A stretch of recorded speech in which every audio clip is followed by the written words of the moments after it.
Hello, everybody. Welcome to the Nothing But Nugs podcast, part of the Elevated Pulse Sports family of podcasts by the fans, for the fans, diehards only. And so now we're finally moving into our off-season content with the pod. The Nuggets season is officially over as of last week, obviously losing in Game 6 to the Minnesota Timberwolves. But just because the offseason is here does not mean we're taking an offseason. We'll be right here with you every Friday evening. So please stay tuned, and we hope you enjoy our discussions. But we're going to get kind of back to a more conversational format tonight. We got some fun stuff that we want to talk about, just recapping the 2025-2026 season. And so obviously Eric is back here with me again. He's my compadre now on this show. And so I've really appreciated that. Eric, how's it going? It's going great. Excited to be here. Excited to talk some Nuggets. We had a little bit of Nuggets in the news today with the kind of end of season press conference. So I know there were some interesting things that could be taken out of the press conference. So hopefully we can dive into that. But yeah, definitely looking forward to just kind of rehashing the season as a whole. I know it didn't end the way we all wanted to, but I think definitely there's some positives, some things to grow on, and we have to look. Only one team finishes with a smile on their face at the end of the season, and all the other teams have to just turn the page. So unfortunately for us this year, we're turning the page. Unfortunately so. But hey, hopefully we can get back to contention sometime in the next few years. Let's talk about the press conference today, by the way. So I was a bad Nuggets fan. I have not watched it yet, but you did watch it, and I did see some notable quotes from that press conference. What were your general takeaways from that press conference that was held today? Yeah, a couple of things. I mean, some general takeaways. I think that it does seem like the Nuggets front office is kind of lockstep, with what their goals are, with what they want to do. So that's always a positive, I think, when you see everybody kind of pulling the rope in the same direction, so to say. But I think there were some words that were said, especially from Josh Kroenke, around maybe a little bit of complacency has come into the Nugget locker room. He talked a little bit about how once you've reached that mountaintop, how hard it is to stay at the top of the mountain. And his family, they obviously own a number of different sports franchises and sports teams. And he's talked about how he's been lucky enough to taste success in a lot of different worlds and repeating. And once you've reached that mountaintop, it's really hard to stay there and to get back to that place. So they talked a little bit about that. I thought that was kind of, really a cool thing to hear. And then, got to hear a little bit about David Adelman about kind of his coaching philosophy and what he thought almost kind of broke down in that Timberwolves series, which I thought was interesting. Really too much one-on-one, too many guys, just having to take it upon themselves to try and, whether it was Jamal Murray or Jokic trying to just do too much. I think that was kind of the common thread. My takeaways anyways, is they've got to find ways for more guys to help and more guys to make an impact. And then obviously they talked a lot about injuries. Injuries was, I think, a common factor, not just for the Nuggets, really across the entire NBA this season, but certainly injuries played a big role in the Nuggets. And they talked a lot about Aaron Gordon and kind of what they can do to help him in the future. Whether it's playing different minute rotations or, what they can do from an off-season standpoint with strength and conditioning and training. So I think there's a lot that the front office is looking at right now, and I think as Nuggets fans, we're all here to kind of strap in and see what road they're going to go down. I don't know that we're going to see all the guys back from this season as we move into next year, but maybe that's a good thing because Josh Kroenke did talk about sometimes change is a good thing. And I think from this season standpoint, you don't want to repeat of this season where you get bounced in the first round again. So maybe they do need to have some change. Yeah, well, changes are going to be coming. Probably not from the coaching staff side of things, but with the player situation, they just simply can't afford to No. not make changes in the literal sense of the term afford. So, yeah, it'll be interesting to see what financial decisions are made with roster construction this offseason. But I mean, as far as the complacency goes, yeah, I mean, that's definitely something that you could have felt throughout the course of the postseason series for sure. Various regular season games, specifically almost the two road games they played in Golden State, you might say, where it just felt like they were just stuck going through the motions way too often. And it's just like you have to have that competitive drive. You have to have that competitive edge. And I think we talked about that on last week's podcast episode. That drive just didn't seem like it was there for a lot of times and at certain points at least. And so yeah, we're talking about a 54 win team as if that's not an accomplishment. But I mean, at the end of the day, your goal was to win a championship and you failed very miserably in doing so. So that's completely understandable. But as far as the 2025-2026 season, I say we just dive right on into our season review because I'm sure we'll have a lot of fun conversations rehashing our perspectives at different points during the last season. So why don't we just start with last offseason, right? Last offseason, Nuggets went in having lost in a game 7 to the Oklahoma City Thunder, eventual NBA champions, obviously. And it felt like across the board, one of the largest issues was that the team needed to pick up some depth in the offseason. The depth that was picked up in the prior offseason with the signing of Russell Westbrook and Dario Saric were okay. Saric, not so much, but Westbrook provided a spark here and there. But overall, the sentiment was that we needed to pick up some depth, some quality depth to surround Nikola Jokic. And with the opportunity to retool the coaching staff and the front office, they had a good opportunity to do so. And so obviously the most notable moves of last offseason involved the signings of Tim Hardaway Jr., bringing Bruce Brown back, stealing Jonas Valanciunas away from some EuroLeague team, and obviously trading Michael Porter Jr. for Cam Johnson. So as far as those four moves were concerned, what were your thought processes at that point in time about those moves with the team's explicit goal of adding quality depth around Nikola Jokic? Well, they definitely achieved the goal of adding the depth. I just don't know that it was necessarily all the right depth. So, we all knew the Nuggets just being kind of a smaller market team, having three max contracts on the team was not going to be something that they could sustain. So we all knew it was likely to be Michael Porter Jr. He was kind of the odd man out, even though I honestly felt he was injured in that OKC series where it went 7 games. But boy, if he didn't show you something playing with that shoulder injury, he gave you everything he could. So again, I know that's kind of that injury bug that bit the Nuggets, but it didn't surprise me that the offseason kind of started the way it did with hearing rumors and then ultimately turning into Michael Porter Jr. being dealt. Cam Johnson, I said it before, I wasn't in love with the trade when it first happened. He grew on me over the season. I think that's probably true with the majority of Nuggets fans.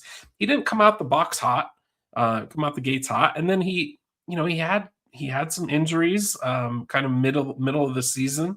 He dealt with a knee injury, so I think Cam struggled a little bit to find his footing, to just get comfortable with what his role was going to be in this offense. When you look at, I'll start at Jonas. I thought that was the move of the offseason, to be honest with you, to bring in a big that can play those minutes when Jokic sat. That really you weren't going to see the type of drop off that we had seen in years past. I mean, and I thought Jonas did a really good job in the regular season when he had the minutes when he came in. He's a big physical guy and kind of is able to sustain with that bench. Tim Hardaway Jr., I think he probably became, as the season progressed, the best of the free agent pickups, at least, from a scoring standpoint. The guy's a microwave. He can turn it on at any game. And then Bruce Brown. We all knew what we were going to get with Bruce. He'd been here before. The thing with Bruce is he absolutely loves being a Denver Nugget. And it's hard to say goodbye to those guys when you have them that love being part of an organization. And it's really a bummer that he left in the first place after the championship. I get it. I never fault anybody for going and getting their money. But man, if who knows what could have happened if we would have had, 3 additional years of younger Bruce Brown. So I don't know. I thought overall, the offseason was pretty good. The depth that they tried to build, I think they had the right mindset. I think, it's just sometimes things don't shake out the way everybody thinks they will. And I think with Cam, it maybe took a little bit longer than they had hoped for him to kind of gain his footing. But I think by the end of the year, they couldn't have been happier with who they had in Cam Johnson. Yeah, fair enough. All good points. I think that as far as those 4 guys are concerned, during the offseason, I was super excited about the Cameron Johnson trade. I thought that Michael Porter Jr. had really evolved into a really nice basketball player for this team in really every aspect imaginable. Obviously a championship winner, obviously a guy who for his size is an incredible shooter and an incredible mismatch on most evenings. But I couldn't justify as a fan supporting keeping him on board for $38 million a year to be a 4th option on a healthy Denver Nuggets team. I couldn't do it. And especially since the depth was going to be much harder to acquire in the offseason with all the rule changes that had been made to restrict the construction of these super teams that we saw maybe like 10 or so years ago. It was just going to be inevitable that they weren't going to move off of Jamal or Nikola. They weren't going to move off of Aaron Gordon. Okay, they needed his defense. And so Michael Porter Jr. really became the odd guy out. And so to get a guy like Cameron Johnson, who on paper last offseason looked like a very comparable player to Michael Porter Jr.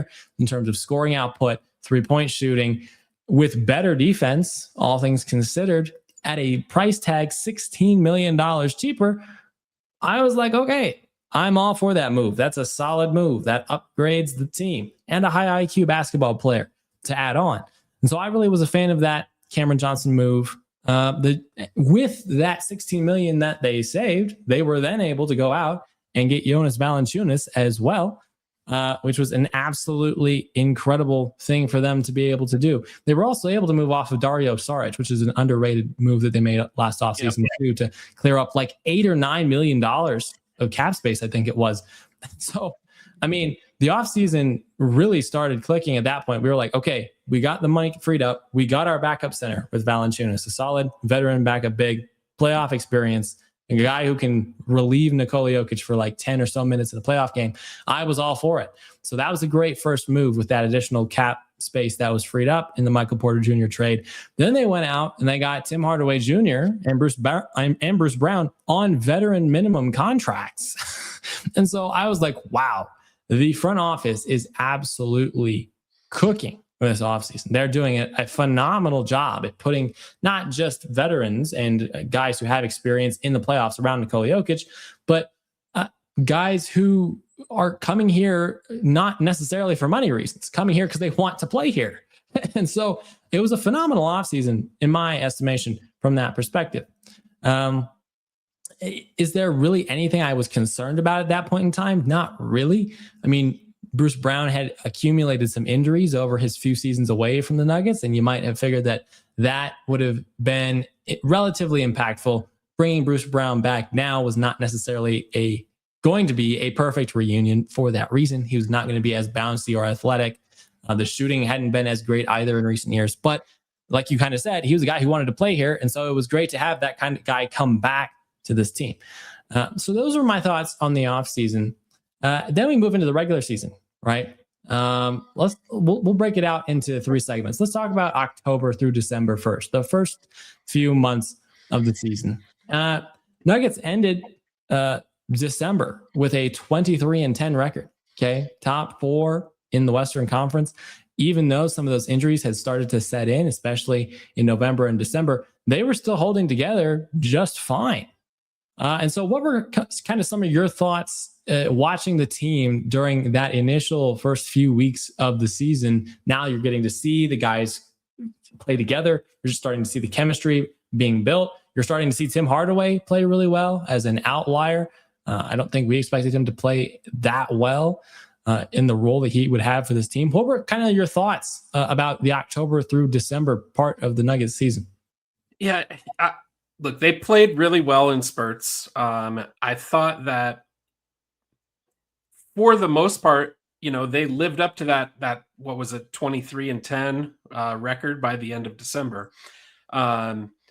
The breakdown, though, when you kind of break it down by month, so 3-2 in October, and we all remember Game 1. We had a joke in my family, a running joke, that Aaron Gordon was leading the league in scoring, averaging 50 points a game after one game. So everything looked great, right? Except for the record. They lost that first game. So and then you move into October. I think they were 11-3 in October, and then 9-5. Or sorry, in November, and then 9-5 in December. It just felt like there was something missing. There was something off. They lost more games at home than I think than certainly Nuggets teams in the past, but mostly it didn't live up to the fans' expectations. I think it still kind of felt like, even though we had these new pieces, everything kind of was still really heavily reliant on Jokic and Jamal. Which, look, I get it. They're the superstars. They're the guys who you're going to turn to, in a close fourth quarter game. But I think, at least just from my perspective, it felt like it was still a little bit too much, dependent on Jokic. We still had, I think maybe Alderman didn't fully trust the rotations yet. He was kind of tinkering. We hadn't really seen Peyton Watson kind of jump into his, Peyton Watson mode quite yet. That happened a little bit later in the season. And then you had Christian Braun essentially go down with, again, kind of an inside joke, but what had to be the worst ankle sprain in the history of ankle sprains. I mean, it clearly was not good. But even though the record looked good on paper, you could start to see that there were some cracks. And look, I think it's better to have a good record and have some of those cracks, but still have time to kind of smooth those things out, than the opposite, for sure. But I think that the writing was on the wall of, hey, and maybe it's team chemistry. Team chemistry is something that I think goes a long way in the end. And having a bunch of new pieces, sometimes that team chemistry takes a little bit of time to kind of work itself out. And I think, those first 3 months of the season, I think that's exactly what the Nuggets were doing. They were kind of, Cam Johnson was learning his role, Christian Braun dealing with that injury, kind of Jokic and Jamal doing what they do. And Jamal had a sensational season. I don't want to take anything away from him. Same with Jokic. Those two guys deserve all the accolades. They deserve everything that they get. But on the flip side to that is, when they don't show up, do the other guys on the team show up? So I think that's kind of where they need to find a little bit more of that balance. And during those first 3 months, sometimes they struggled to find that balance. Yeah. And I mean, we mentioned this. Maybe you mentioned this earlier on this episode. You mentioned it before we hopped on, but Kroenke, I think it was, mentioned at his press conference today that the team might consider running it back to the best of their ability next season. Obviously, some people are not going to like that. Obviously, I tend to fall into that category. But if you think back to when this team was healthy for the first 12 games of the regular season, they were, like I said, they were 10-2. They were a top 5 offensive and defensive team at that point in the season, both. And that's with everyone healthy. That's with everyone clicking, not even fully clicking in the sense that they're playing well despite not really playing up to maximum potential. Cam Johnson obviously immediately comes to mind.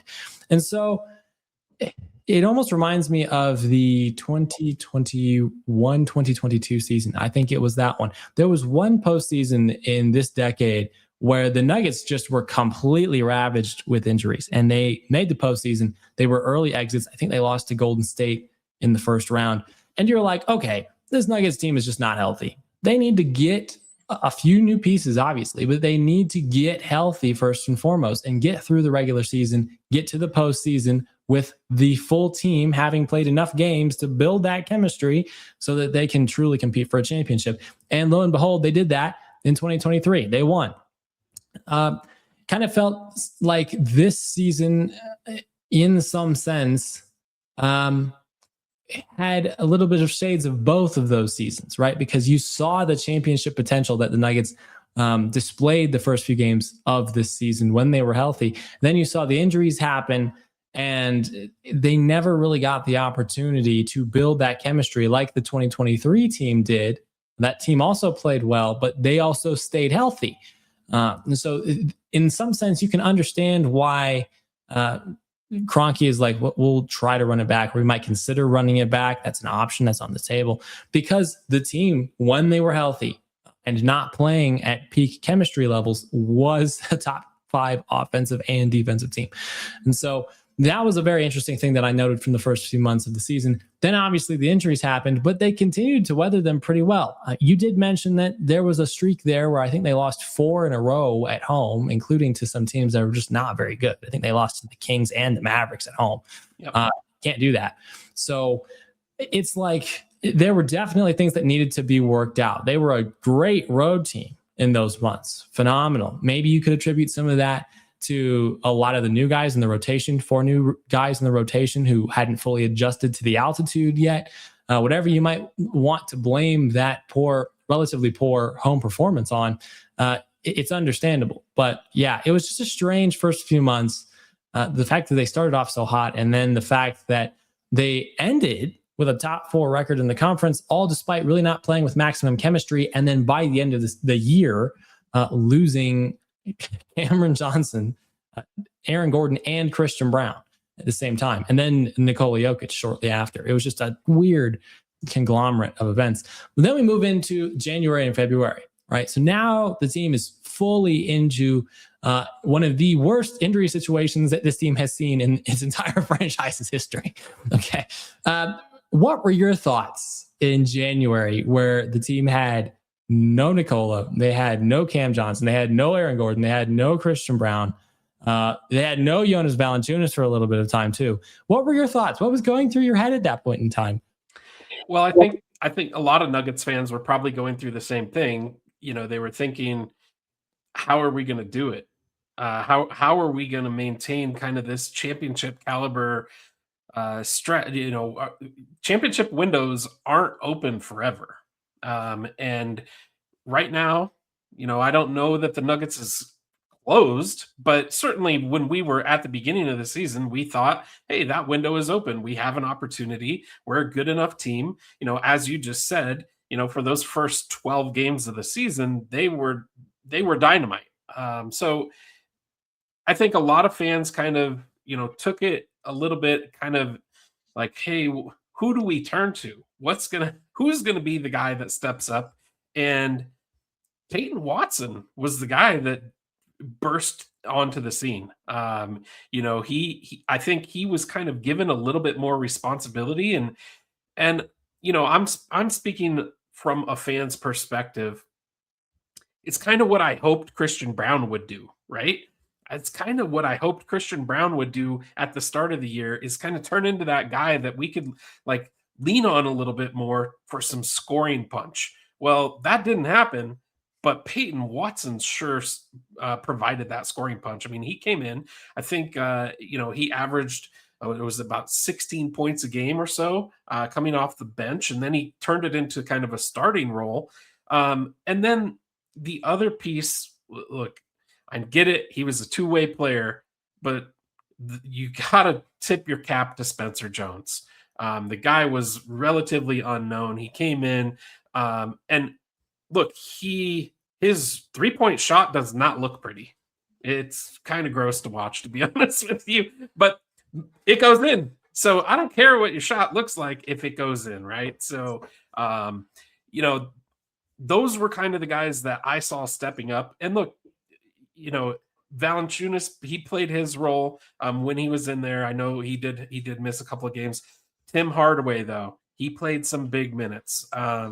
You know, Jamal ultimately, I think, was the guy who, though, that they really leaned on. He really put the team on his back, and he kind of carried them. And what sucks is we say this kind of year after year after year with Jamal. Jamal's clearly one of those guys who, like, that fire inside of him, it's almost second to none. He's got just such a competitive spirit that it almost hurts him in a sense, because the guy's going to go out there and give you 40 minutes a game if he has to. He's going to put up, he's going to score 30 points a night if he has to. He's going to do everything that he has to. But that takes a toll on you. It puts a wear and tear on your body. And then when you get to a playoff matchup like we did with, Minnesota, where they have really good one-on-one defenders, at that point in time, his body's tired. He's kind of broken down. So I think as the Nuggets kind of move forward, that's one of the things that they really have to figure out is, how do we maintain that bench ability, make sure that when Jokic and Jamal don't come off the court, we're still able to maintain and hopefully pull away like you kind of see OKC do, especially against the Lakers last night. That was kind of crazy when their SGA was on the bench, and when he left the court, they were up 2, and over the next 5 minutes, next thing you know, they're up 13. That's the kind of bench push we need. That's what we need to be able to find to develop. I don't know how it gets done, but those are the things that I think really separate a contender from a pretender. And unfortunately, I think the Nuggets were kind of proven to be pretenders this year. I know injuries play a part in that, but ultimately, I think the way that 6-game series ended up in Minnesota, you can't say anything otherwise. They weren't championship caliber. No, they were not. But if you'd watched January, you might have come to a different conclusion. Absolutely. That's why they play the full schedule. That's why they play the full schedule. Because let me tell you, January absolutely reaffirmed for me that this was going to be a team that could win the championships this year if they stayed healthy. They had 5 rotational pieces missing, roughly 5. Maybe it was even 6 at some point. You had Jalen Pickett getting regular minutes. You had Julian Strawther getting regular minutes. Deron Holmes had relatively regular minutes for a few weeks. Zeke Naji got regular minutes. Like, the back end of this team's bench was getting regular minutes for several weeks. And the team finished January 9-6. Yep. Okay, that is incredible, or at least finished January in the sense that Nikola Jokic came back at the back end of January. Without Nikola Jokic, they were 9-6 in January. That's insane. Did not expect that at all. Did not expect Jalen Pickett to have 29 points in a 1-point win in Philadelphia.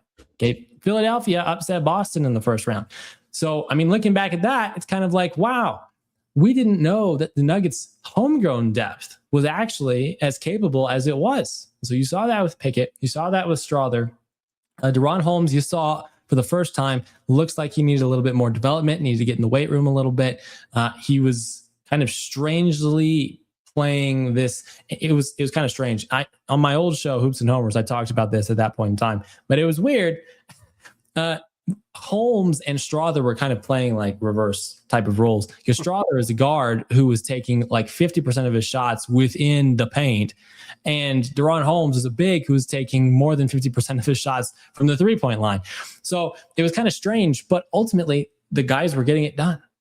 And then lo and behold, the largest depth revelation that was completely unexpected during that period, like you said, was Peyton Watson. Okay. Now it's unfortunate that Christian Brown got his extension, I think, roughly a week before he got hurt, which was really unfortunate. Bad time Bad time for that to happen because Peyton Watson, if you had even just waited till the offseason, right, to give Christian Brown his extension, maybe you thought he would have, I get the reasoning, right? You thought he would have performed well this season and then you would have had to pay him probably a little bit more. But had you just waited for the offseason and you had seen Peyton Watson turn into the second best player on this team for a whole month, you would have thought twice. My goodness, he on both ends of the court, he was just absolutely phenomenal. He and Jamal carried January, and it was absolutely insane to see. So the Nuggets' depth was very surprisingly good in the month of January. Then guys started coming back, and you had the whole now we have to rebuild this chemistry again type of ordeal in February. February was not so good.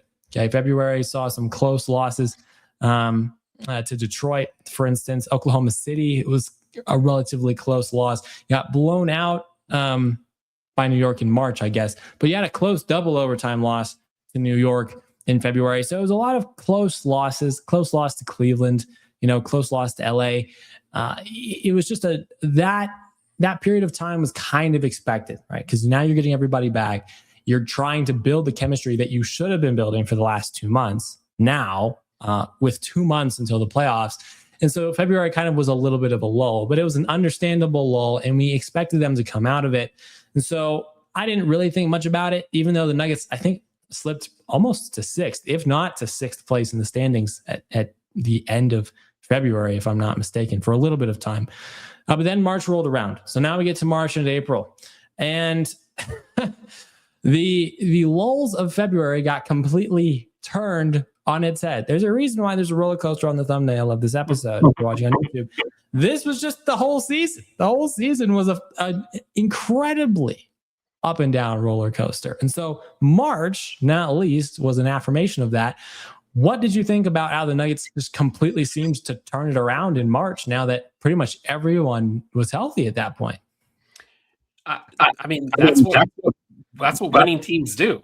They do. Look, the NBA season is long.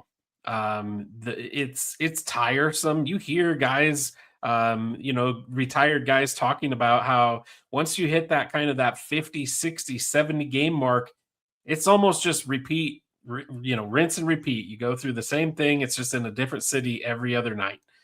So that gets tough. But when you have a team who has been there, done that, and it gets to be time where, look, I think you're right. They did hit that 6th seed, and I think that was almost kind of an eye opener. They said, "Look, hey, guys, we are not the 6th best team in the West. We have to start playing better." And I think some guys started to get, you started to see a little bit of leadership come out from the Jamals, and from obviously Jokic is kind of a leader on the court, but I'm talking more either off the court or in the huddles. On during timeouts and things like that. You never used to see, Peyton Watson or Christian Brown kind of taking the team and saying, "Hey, they're drawing up plays," and they're almost kind of coaching to a certain degree. I think though there was some accountability. Probably, people, they had difficult conversations in that locker room, and they said, "Look, this is not who we are going to be. We are not going to be a play-in team. We are going to be a top of the conference type of team." And they went on their run. They had I think 11-5 was their record in March, and then 6-0 in April. I think they kind of wrapped up the season, winning 11 out of 12. But the one loss that stuck out to me, and it was almost kind of a precursor. It was in March, and it was a 117-108 loss on the road to Minnesota. And I think that almost kind of, I don't want to say it gave Minnesota kind of an idea in their head of, hey, if things shake out and we get the Nuggets, that's kind of the matchup we want. And I know it's wishful thinking. You got to be careful what you wish for when you're playing against professionals, but that I think was kind of one of those games that almost said to Minnesota, "Hey, this is the matchup we want." And I think Denver really kind of played their way into that matchup. We all know in the last game of the season against San Antonio, look, you never want to play to lose. That's my opinion. You go out there, you play the games to win the games. But man, if they could have, if that game goes a little bit differently and they don't win game 82 on the road in San Antonio, and things shake out a little bit differently in the playoffs, and they get Houston in the first round instead of Minnesota, who knows what conversations we're having today. But all that's hindsight, all of it. It's easy to live life in reverse and make good decisions when you know what the outcome is going to be. But look, overall, I thought it's a successful season. You had essentially a rookie head coach. You finished over 50 in the win column. You would like to see a little bit more, obviously, from come out of the playoffs, but for those last couple of months, I think we were all back on to, hey, this is the Nuggets team. This is who we thought we were going to see all season. Let's go. We're ready for the playoffs. Unfortunately, in that kind of last couple of weeks, we still were dealing with injuries, and they reared their ugly head again with Peyton Watson, kind of tearing his hamstring, or I guess it's a grade 2 hamstring strain, which if we know anything about hamstring strains, that's a tear. So you can't fault him. I mean, look, Luka Doncic with the Lakers, same injury. He's not back playing. Same kind of timeline. It's almost down to the day when they got hurt on almost the same night. I think it was 2 nights apart, but that's that. It's unfortunately, it just is what it is. And what ultimately I think ruined the end to what could have been a really special season. Yeah, for sure. Now it's funny you bring up that Minnesota game, because in a month where the Nuggets went 17-5, that was their first game of the month of March. They did lose that game, obviously. It was the first time all season they had lost to Minnesota, funny enough, which is not something we thought we'd be saying at that point in the season. But even though the Nuggets were missing Aaron Gordon, Peyton Watson, and Spencer Jones in that game, that loss was kind of concerning, just a little bit. Not that you necessarily thought that the Nuggets would get matched up with Minnesota at that point in time in the first round, but they had Ayo Dosunmu at that point in time. They had made some trades to get their team in a better position to compete come playoff time. But I mean, other than that being known, I guess, from our perspective, as the Cam Johnson cardio game, ironically enough, where he played 23 minutes and he had 0 points. And then in game 6 of the playoff series was like one of the only guys who showed up in that game. Other than that, that game kind of set off warning bells just a little bit, but you didn't think too much about it. If you're a Nuggets fan, you're just a little bit frustrated probably. Then the Nuggets go on to play roughly 500 basketball over the next few games. That's where you got the close loss to Oklahoma City. That's where you get the blowout loss to the New York Knicks at home, and you made 8 threes in that game. But at the same time, you beat San Antonio at San Antonio. You beat Houston at home. You destroyed Houston at home. But then a few weeks later, you went on to lose at Memphis, right? And so it was a very confusing time in that first few games of March. And then obviously they rip off the 12-game winning streak to end the regular season. And so even though Peyton Watson got hurt again during the month of March, you kind of had hope that the Nuggets would be able to figure it out. That was really the hope you needed to have. It was going to be clear that this team was going to be close to healthy, but not going to be healthy enough going into the postseason, even though Coach Adelman did want everyone to be healthy by about 20 games before the postseason. That never really came to fruition. So that was unfortunate, but the hope was that you had seen enough with the Nuggets weathering the month or so of missing critical role players in January. The fact that they had gotten through February, even though it was not a great month with guys coming back. And then in March, you were kind of on and off. At the end of the month, you were like, all right, this team can still compete. This is still a championship contending team, even though they're not fully healthy. And we believe that they have the depth to get through the first round and the second round. Theoretically, I really didn't have much of an issue with them getting through San Antonio had they gotten there relatively healthy, regardless of who they played in the first round. So then it would have just come down to that championship series in the West against Oklahoma City for me. But you had a lot of very, very, very high hopes for this team after the month of March. And I mean, things kind of shook out in an interesting way the final few games of the season. And at that point, I guess at this point, we'll just transition right on into it. That postseason series, we'll just give a brief recap because we did our thorough walkthrough of it last week. But it's Sunday evening. You find out the Nuggets are going to be playing Minnesota in the first round. They beat Oklahoma City, or was it San Antonio? It was San Antonio. They beat San Antonio, and now you're like, we're going to play the Minnesota Timberwolves in the first round of the playoffs again. Okay. I've been pretty clear the last few weeks about my prediction at that point. I was not happy at all with the Nuggets facing Minnesota, although I thought that they could beat them in 7 games.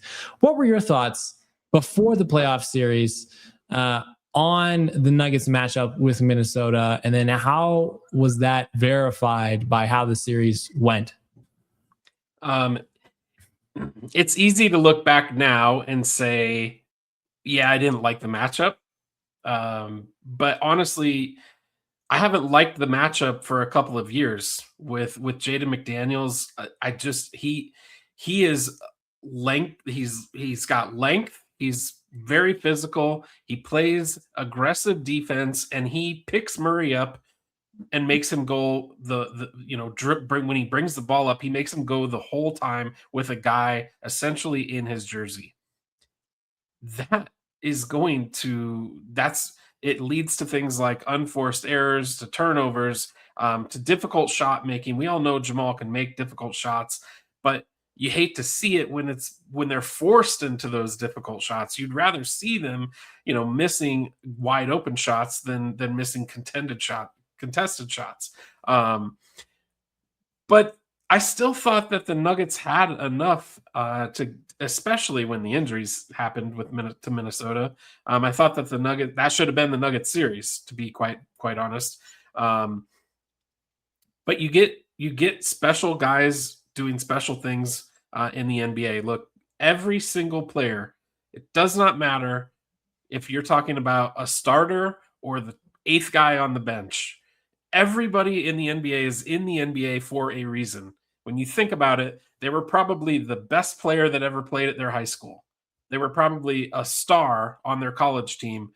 And when you get to the NBA and you kind of put them into that spotlight, some guys rise to the occasion and other guys kind of shrink in that spotlight. Well, I think we can say with confidence, Ayo Dosunmu, he rose to the occasion. And then when unfortunately for him, when he went down, then they had Terrence Shannon Jr. come in and he rose to the occasion. So hats off to Minnesota. They played a great series. I don't feel like they're the better team necessarily, especially with all the injuries, but they played harder. And the Nuggets just didn't have that chemistry that they had on that Timberwolves side of the ball.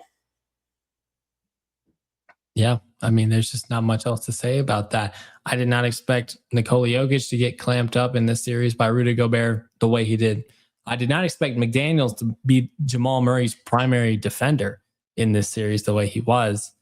I did not expect Christian Brown to really not get as many looks as he really should have gotten with that whole situation, right? You would figure with all the attention that was being devoted to Jamal and Nikola that Christian would get some more looks. He didn't have a double-digit game in the series, I don't think. Did he? Maybe he had one. I think he had one. But, you heard some interesting comments from Christian this week where he took a lot of the blame. He shouldered a lot of it. And look, maybe that's growth. Maybe that's, him kind of stepping into a leadership role, which I think is a good thing. Can't hurt. But, he flat out said, I've got to be better. I'm a leader on this team. I think he said he's the leader.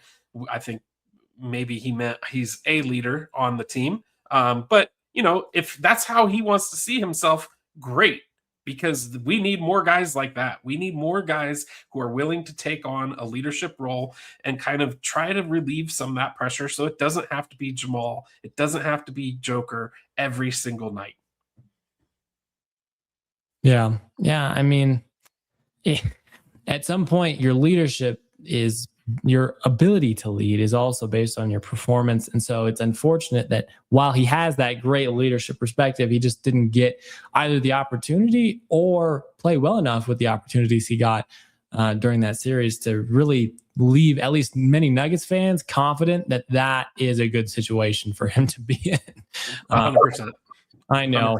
But I mean, again, that probably comes back a lot to coaching and schemes, how you notice things during the course of the game and how you made adjustments if you're Coach Adelman. And so I can't blame Christian entirely for his poor performance. But at the end of the day, you're starting a contract where you're making $25 million a year.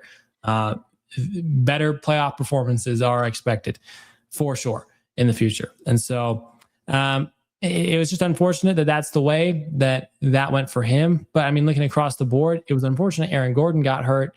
At that point, it did kind of feel like a momentum shift. Even though Anthony Edwards was not 100%, it did feel like, and again, by game 5, the Nuggets were missing Gordon and Peyton Watson. The Timberwolves were missing Edwards and DiVincenzo. Even though they're missing an all-star in Minnesota, at least, it felt like the Nuggets missing Gordon and Watson was a much more impactful duo that it swung the series significantly more than the Timberwolves missing the other two guys. But at the end of the day, the Nuggets just got out physical. They got out efforted. They did not really seem like they were in for these grind out type of games. And they just got worn down. I mean, they didn't score 100 points in any of the games they played in Minnesota. And that says just about all it needs to say about how that series went. But I mean, any other thoughts about how the overall season, as we kind of conclude this episode, any other just broad takeaways about this overall season and maybe some things that you're looking for as we start moving into the off season? I think a big question mark looms over the Nuggets. What's going to happen in this offseason? Josh Kroenke talked a little bit about it today. Do we run it back? I think you touched on it a little bit. I don't think that they're going to be able to run it back just from a financial standpoint exactly the way that it was. There's going to have to be some changes. We don't. The Cronkies have been very clear with everybody from talking to fans to when they address the team. They're not going to be a team that puts themselves into that second apron, which I wish we had a little bit more, time to talk about caps and things like that, and how, going into that second apron really restricts what you can do as a team, as far as player movement goes. But that's maybe for another episode. But ultimately, look, I think there's probably going to be a change somewhere along the line, whether that's an Aaron Gordon moving, whether that's a Christian Brown moving. I don't think they're probably going to move away from Jamal Murray, because that Murray Jokic game, even though it kind of got shut down a little bit in that series with the Timberwolves, that's still a top duo in the NBA. There's no question about it. So to break that up, I don't think that's the appropriate way to go. That's not the right path to go down. But I do think that there's going to be moves. I think that there's going to be changes because, as I said earlier, you don't have championship windows that stay open forever. And even when they're cracked open, you got to take advantage of it and try to get everything you can out of it. They could be a move or two away from being right back, in contending, in a Western Conference Finals. So I don't, I'm not going to get my crystal ball out yet and say who's going to move or what it's going to look like. I do know it's going to be tough for them because that Christian Brown contract is, you're talking $25 million a year for the next 5 years. I think it kind of is. I think it starts out at 21 and kind of gradually increases. But needless to say, in the grand scheme of things, it's roughly breaks out to $25 million a year. Who's going to want to take on that contract and give back somebody who can, benefit the Nuggets in an impactful way? I know there's different names being thrown out there, and we could talk about some of those different names, but I think some of them are pie in the sky, to be honest with you. Yeah, it'd be great to pair up, a Jaylen Brown or a KD, those types of guys. But I don't know if that's realistic. I mean, you're talking about guys that make over 50 million a year, and we just had to move off of having 3 big time contracts with Joker, Jamal, and Michael Porter Jr. Well, now a year later, we're just going to turn around and take on another ginormous contract. I don't know if that's the path that they want to go down. So it'll be interesting to see. I'm not going to be surprised if they do try to run it back as close to as they can to what they had this year, with maybe some smaller changes, some more role player type of guys. Yeah, and it's funny you bring up KD because there's a comment that got dropped about 15 minutes ago. Any thoughts on the Nuggets possibly trading for KD this offseason? Says Just Olympian. Yeah, look, so this is really going to come down to what the front office sees the Nikola Jokic prime looking like. Do they want to completely retool this team and give him something he's never truly had, which is a successful all-star teammate to try and collaborate with to win a championship? Or do they kind of just want to stick with what they've known has worked for the last 8 or so years and just try to build around that, kind of like you said, with some of those smaller pieces, kind of like they did in 2023? It'll be interesting to see what approach they go with this offseason. Would I personally be upset with a Kevin Durant move? I mean, obviously, like you said, the money situation is kind of interesting, and KD is almost in his 40s now. But I mean, if the Nuggets want to explore that route, I wouldn't necessarily fault them for doing so. I mean, at this point, you've seen that this team is not currently championship capable. You've got to do what you can to put established guys who have succeeded around Nikola Jokic. Maybe that doesn't look like going out and getting a future Hall of Famer like a Kevin Durant, or maybe like a LeBron James. I've heard people kind of throw his name into some conversations before.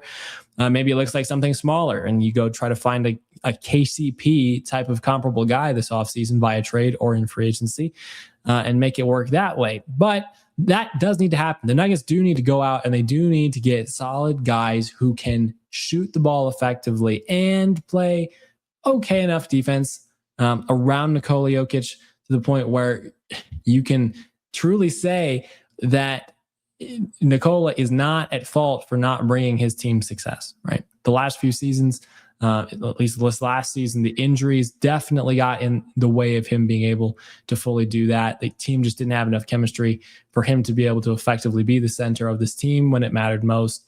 And I mean, the last few seasons, like even during the course of his entire career, you've never really had a situation where he's had that established all-star type of secondary teammate to just go out and win a championship with. There was no Steph and KD combination, or LeBron and Kyrie combination, or LeBron and AD combination for Nikola Jokic to truly go out and win a championship. And so it'll be interesting to see what approach they take this offseason. But as far as KD, I don't think it's likely to happen. That would be absolutely massive from a breaking news perspective if the Nuggets found a way to make that work.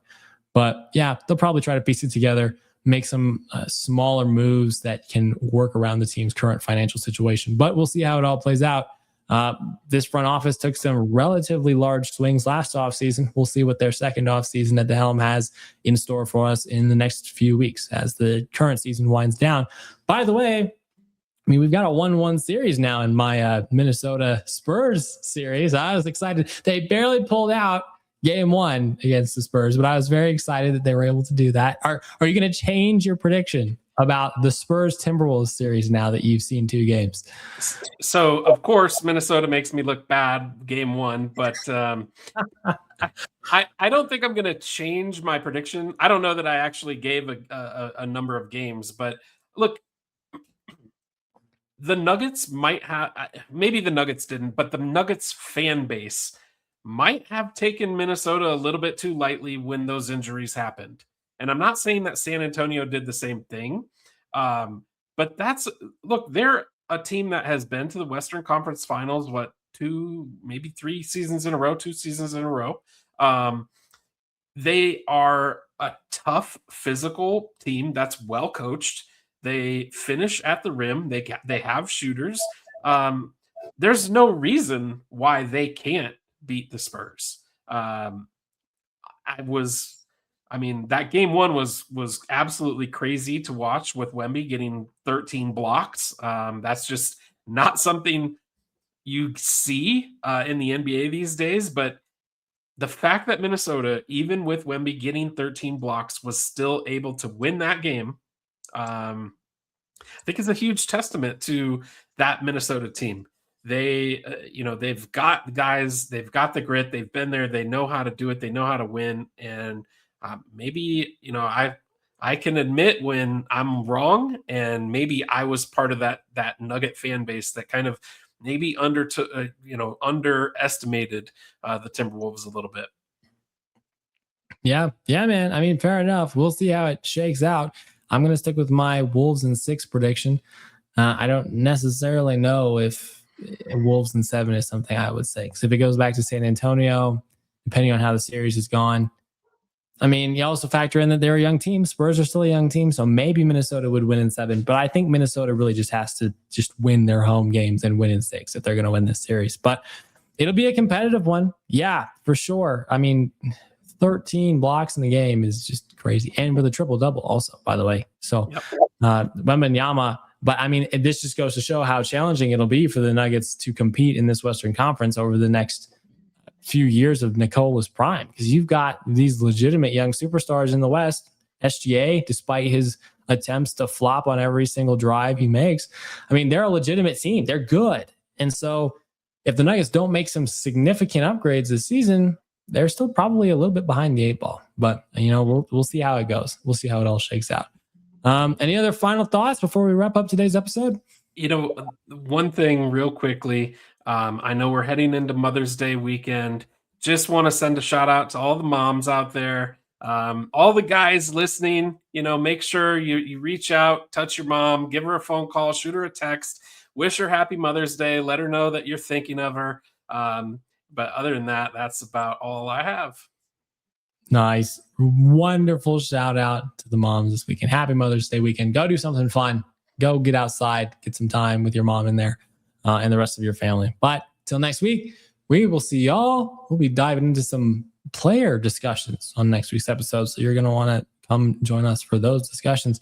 Till then, have a fantastic week and we'll see you then. Take care. Guys.